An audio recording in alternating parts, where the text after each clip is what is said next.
from east of Europe, passes through west of Pakistan, and goes all the way up to Southeast Asia. So this is where it enters Pakistan, goes up to KPK, and then moves on towards Southeast Asia. So now this is just to spotlight where Pakistan is on the Tethyan belt. Now I will just zoom in on the particular areas and what kind of potential is available there in those provinces. So next slide, G.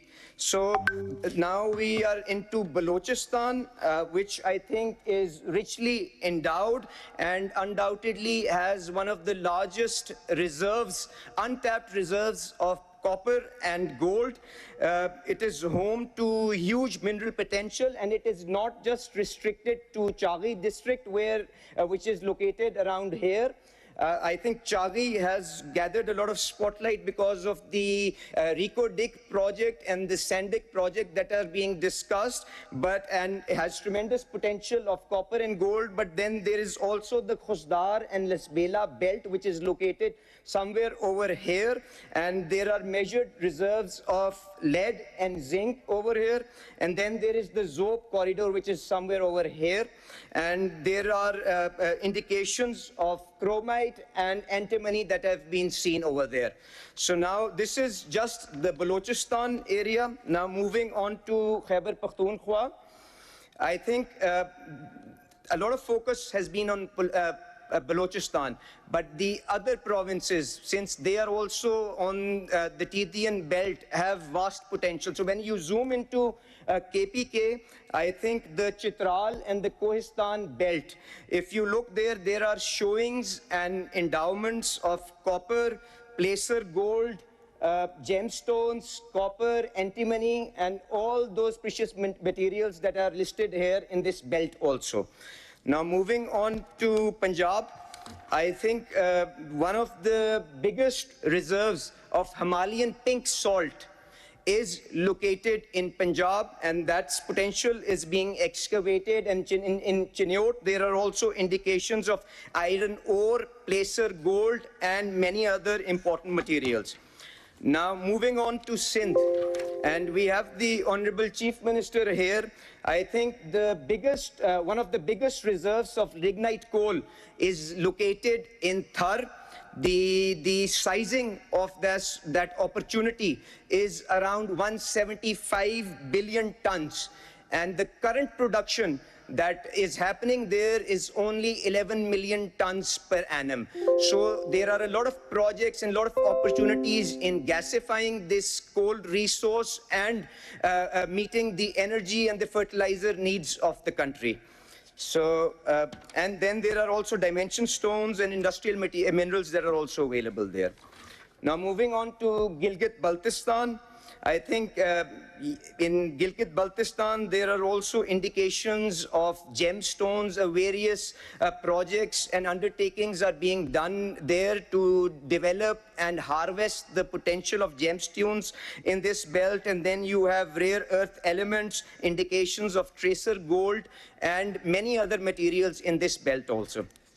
Moving on to Kashmir, I think Kashmir, just like the other areas of Pakistan, is equally endowed with many rich minerals, which include gemstones, gold, lead, zinc, manganese, industrial minerals, and dimension stones. So this is, we can go to the next slide. This is just to highlight the kind of potential that remains untapped within Pakistan and what is being done to cultivate and harvest this potential. So now on what the government is trying to do to facilitate the discovery of these minerals and to add value to these products. I think everyone understands and appreciates that minerals primarily remains a provincial subject. However, the vision of the Prime Minister and with the support of the Army Chief was that we harmonize the fiscal and the legal framework under which this entire activity is happening. Currently, there were more than 6 acts, more than 6 policies, 8 acts, and around 36 different variations of rules under which this mining activity was happening. And some of these legislations were as old as 1923. For example, the Mining Health and Safety Act that was being used was approved in 1923. The Provincial Concessions Act that was in vogue was approved in 1948. The Labour Act was so this be under framework in which all the have been drawn out after multiple rounds of stakeholder consultations in which the chief ministers have personally been involved. These benefits, these incentives have also been benchmarked with the top international jurisdictions by a renowned consultant, American consultant by the name of Wood Mackenzie. And similarly, the legal framework has also gone through this rigorous round of evolution and was led by a renowned law firm based out of UK, which is White and Case. So this is an effort that has happened in the last 1 year under the stewardship of the Prime Minister. Now, what are the key features of that policy? I think the first thing that we also get to hear about is how will you ensure that the value addition is done locally in the country, and it is not just basic metals and the concentrate that is exported out of Pakistan. So the incentives, whether it be in terms of developing the royalties, have been imposed based on a sliding scale. So as you move up in the value chain, the burden of the royalties that has to be shared will reduce. So that is to incentivize onshoring of maximum amount of value addition. The other key feature is that we have tried to keep the IRR, because these are projects which require huge capital outlay, long gestation periods. So in order to ensure that the IRR is comparable to what is offered in other jurisdictions like Indonesia, in Australia, in Chile, we have tried to benchmark this entire framework with that. Then, in order to push for optimized costs and minimize the quarry losses, an effort has been done to push for corporatized and mechanized mining, which means that the investors will go through a robust screening process. The third is a lot of effort has gone into ensuring transparency in the licensing and allotment of the blocks purely on merit basis. And then lastly, a lot of emphasis has gone in ensuring that the ESG requirements are met. And all this is also being facilitated through the Special Investment Facilitation Council, which provides a one-window solution for all the foreign investors who want to enter into this market. So we can go to the next slide. So now what is being done to expedite this process? This entire thing is based on the institutional capacity of the Geological Survey of Pakistan. So under the clear directions of the Prime Minister, the GSP is being revitalized. We are bringing in modern tools. We are building global alliances within GSP, and you will see a few agreements and undertakings and MOUs also being signed in this regard, because this will provide the foundational platform on which all this potential will subsequently be harvested. So the digitalization and updation of this exercise, 55% of the mapping for the whole of Pakistan has been done, and we expect to fully cover the entire landscape of the country within this calendar year.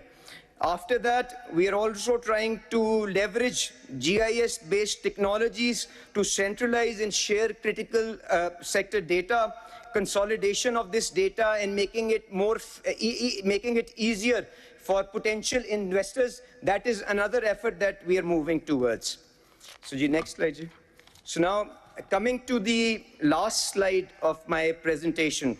So the emphasis that I want to put through this slide is that as the world transitions towards greener technologies and modern tools, the reliance on these critical metals will increase exponentially. And most of the brownfield discoveries that are operating currently on the global landscape, they are waning in terms of importance. So Pakistan provides that untapped opportunity with which we can meet these global requirements. There are more than 20 active exploration licenses that are underway. There are, since these projects require a lot of technological knowledge and expertise, manpower skills, we are trying to build international alliances to spotlight some successes for the world. And I'm grateful for Barrick, who has joined us, teamed us with exploration of Reko-Diq. Mr. Mark Bristow is personally here. He would be providing detailed information on the project. Then we have our friends from UAE, International Resource Holding, which is helping us develop this sector.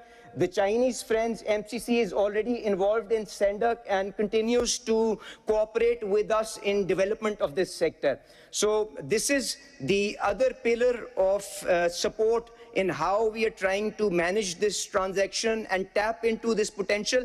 But the local entrepreneurs, the Pakistani businessmen, they're all also trying to step up to meet the requirements of today's world and the demand for minerals that is expected over the next couple of years. So those capacity building is happening. We have a few success stories. You would be hearing about them here. The National Resource Limited, Globacor, Sadiq Sons. They also have stalls in the exhibition center. When we are through with these presentations, you will also have the opportunity to see the good work that they've done. The public sector companies are also stepping up. All these companies are actively engaged in this effort. So this is basically the landscape and what the government of Pakistan, under the leadership of Prime Minister Shehbaz Sharif and with the able guidance and support of the armed forces, is trying to do in this landscape. And I look forward to hearing your views and building on the journey that we have, inshallah, embarked on with this conference. Thank you very much for your participation.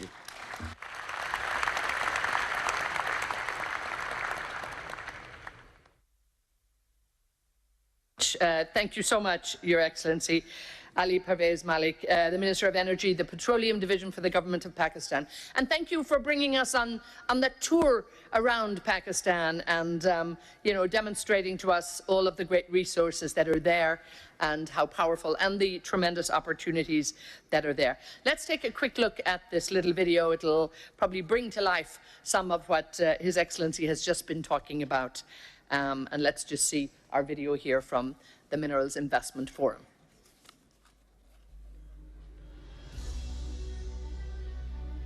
Hidden deep within Pakistan lies a future waiting to be unearthed. From the windswept mountains of Balochistan to the snow-capped terrain of Khyber Pakhtunkhwa lies the Tetian metallogenic belt, a treasure trove of copper, gold, iron, gems and other rare earth elements. At the core, Reko-Diq, a giant among giants, a world-class copper-gold deposit poised to shift the balance of global supply. Its potential, monumental. Reko-Diq is more than a mine. It is a statement to the world. A statement that Pakistan is building a mining sector that is robust, transparent, and designed for long-term success. A nation's true wealth isn't buried beneath the ground. It's built in the hands and minds of its people. Institutions like NewTech, NavTech, SAGE and Hunar Foundation are equipping the next generation of mining professionals. Pakistan's mining sector has unlocked opportunities for local students, offering advanced training programs both domestically and abroad. Many are now acquiring expertise at state-of-the-art facilities in countries like Zambia and Argentina, placing them at the vanguard of global industry excellence, ensuring our workforce is skilled, certified and ready. From field geologists to mining engineers, the human capital of Pakistan is the force behind this mineral momentum. Our people are not just trained, they are ready to lead. Pakistan takes a historic step forward. The launch of the National Minerals Harmonization Framework 2025 marks a turning point, an ambitious policy designed to create a seamless, investor-friendly ecosystem. A nation rich in resources, a policy built for the future. This is not just an investment opportunity. This is the dawn of a new frontier, where land meets legacy, where people meet progress, where vision meets value. This is the Pakistan Minerals Investment Forum.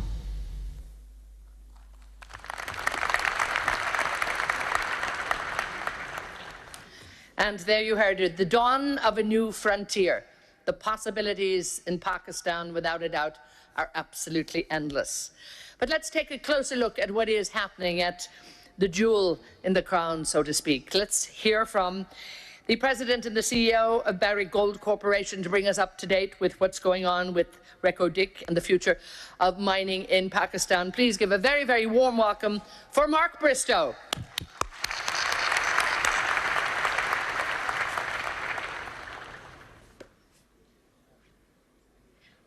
Lovely to see you.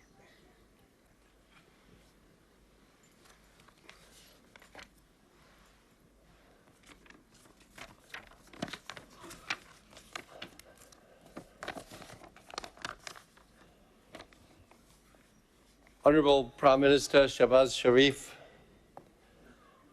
Chief of Army Staff General Asim Munir,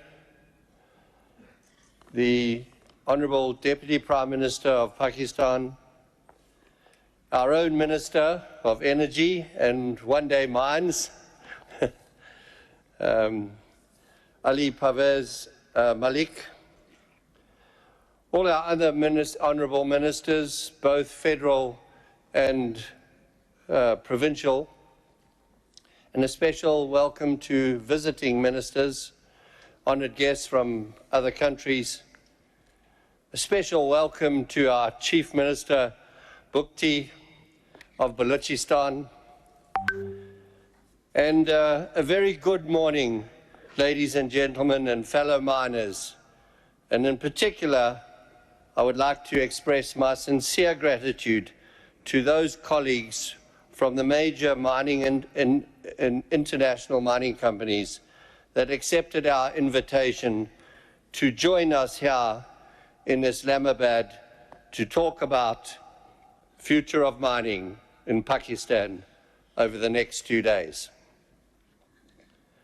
A lot of work has gone into arranging this event, and so I'd like you to join me in thanking all of those who made this such a success.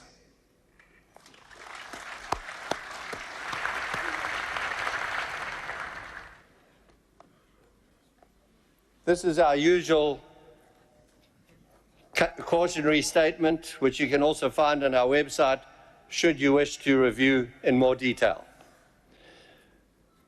All good things in life come about through hard work and perseverance. And the same can be said about the Pakistan fledgling mining industry, which we celebrate today. I believe this marks the commencement of a brand new mining frontier, which is about to put Pakistan on the world stage when it comes to mining and its potential to compete against countries like Chile, Peru, the Democratic Republic of Congo, and Zambia. I am equally proud to present the flag bearer of this event, one of the world's largest undeveloped copper-gold deposits, Reko Diq, which has been more than 20 years in the making. It is a great example of how engagement and partnering between governments and international investors can deliver something that is good for all stakeholders. Barrick, with the governments of Pakistan and the province of Balochistan, set out to reshape the Reko Diq partnership that focused on sharing the value it would create with all stakeholders. At the end of 2022, after much negotiation, our teams completed the reconstitution of the Reko Diq project, having received a favorable opinion from the Supreme Court of Pakistan and the required legislation having been passed into law.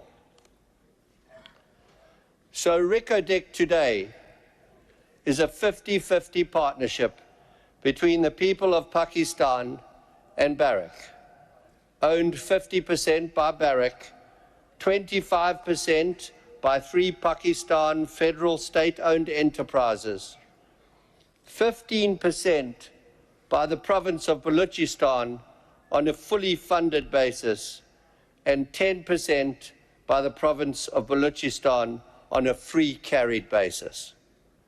Balochistan's 25% share is fully financed. Never before has sharing of a mining venture in this manner been concluded in our industry. Following the reconstitution in 2022, we immediately set out planning the development of the mine into a world-class, long-life mine, which substantially expand both Barrick's strategically significant copper portfolio and its benefit to Pakistani stakeholders for generations to come. At the end of 2024, the feasibility study was completed, producing total contained, proven, and probable mineral reserves of 15 million tons of copper and 26 million ounces of gold. This mine is set to become one of the lowest cost copper producers in the world. And I would like to note that the bankable feasibility study focuses only on 5 porphyry deposits. Based on the prospectivity of the mining and exploration leases that are already defined, there is every reason to believe that Reko Diq will still be operating past the end of this century.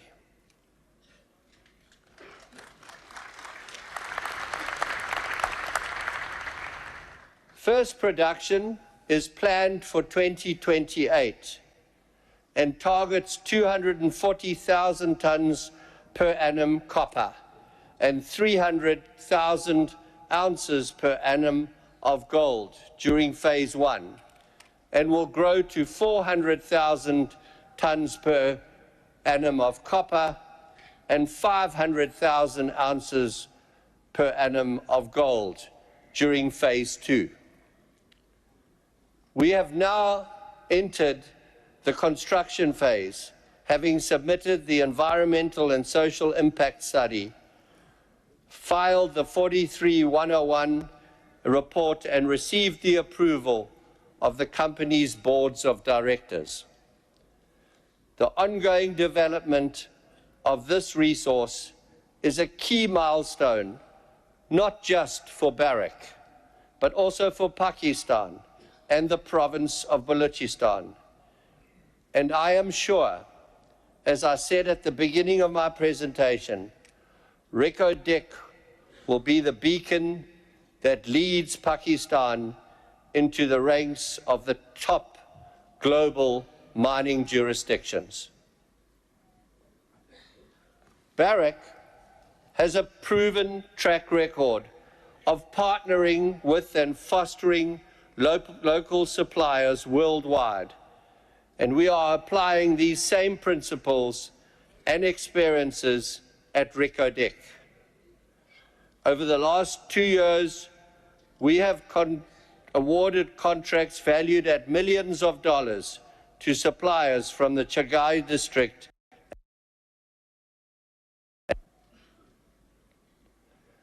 Reko will be a major contributor to Pakistan's economy and will have a transformative impact on the underdeveloped Balochistan province, where in addition to the economic benefits it will generate, the mine will also create thousands of high-paying jobs, promote the growth of the regional economy, and invest in development programs. During peak construction, Reko is expected to employ more than 7,500 people, and once in production, is expected to create approximately 4,000 direct long-term jobs. Barrick prioritizes the employment of local people and host country nationals at all our operations around the world. As part of this commitment, we launched the International Graduate Development Program for Reko project in July 2023. Balochistan graduates, selected from thousands of applicants, embarked on an intensive on-the-job training program at Barrick mine sites throughout the world, including Veladero in Argentina and Lumwana in Zambia. 9 graduates have completed year 1 of the program. Another 18 have recently been selected. This hands-on experience is designed to equip talented youth from Balochistan with practical skills and insights into world-class mining operations. By the time we get to the final construction phase of the mine, we expect to have around 50 of these international graduate candidates. And at completion of the program, graduates are expected to return to Balochistan and the Reko project, contributing to driving change in their communities. Their participation in the program not only helps to address the regional skills gap, but will create the foundation of management in Reko based on local people. Our social investment and development plans were put in place well in advance of the start of construction. These have already improved the livelihoods of the local communities, providing access to clean drinking water, food, health, and education. We have already built and staffed clinics, a hospital, schools, technicons, and training centers. And one thing I'm particularly proud of is that most of the children now around Reko go to school every day. And of those students, they're approximately 50% boys and 50% girls.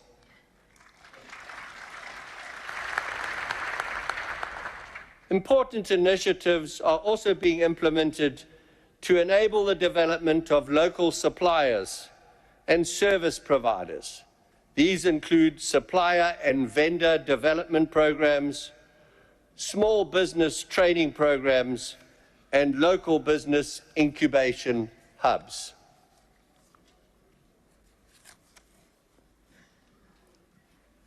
I can say confidently, ladies and gentlemen, there's still so much more to explore and invest in Pakistan.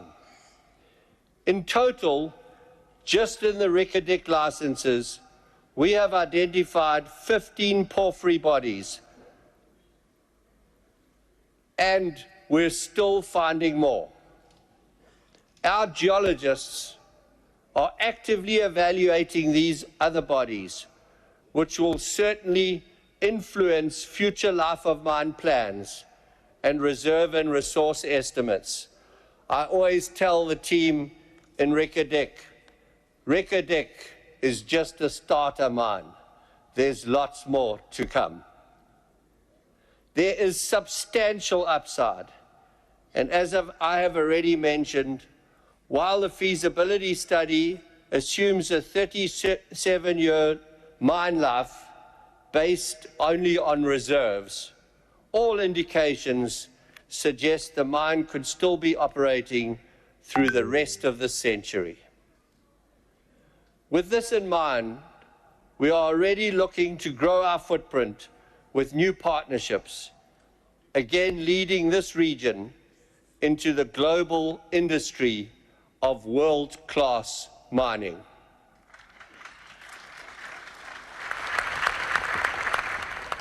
Since the reconstitution of the Reko Diq project and our collaboration with the governments of Pakistan and the province of Balochistan, we have been able to build a truly world-class and one-of-a-kind partnership to showcase to the world what is possible. There's a lot more to be done, and I again welcome you to Pakistan with its enormous mineral and metals endowment.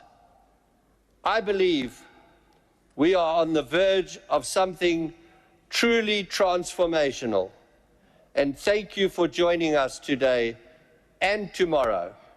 And I encourage you to be a partner in transforming this part of Asia into a new mining frontier, which will benefit all stakeholders, and in particular, the people of Balochistan.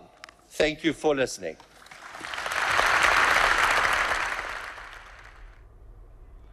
नाज़रीन, Pakistan minerals investment forum 2025 Islamabad में जारी है। Forum में मुख्तलिफ मुल्कों से मुतल्लिका शोबे के माहिरीन शरीक हैं। वज़ीर पेट्रोलियम अली परवेज़ मलिक की पाकिस्तान मिनरल्स इन्वेस्टमेंट फोरम में प्रेजेंटेशन। उन्होंने कहा कि पाकिस्तान मिनरल्स इन्वेस्टमेंट फोरम के शुरका का खैर मकदम करता हूँ। फोरम के इनेकाद का मकसद पाकिस्तान के मादनी शोबे के मौक़े उजागर करना है। फोरम में गैर मुल्की सरमायाकारों की शिरकत पाकिस्तान के मादनी शोबे पर एतमाद का मज़हर है।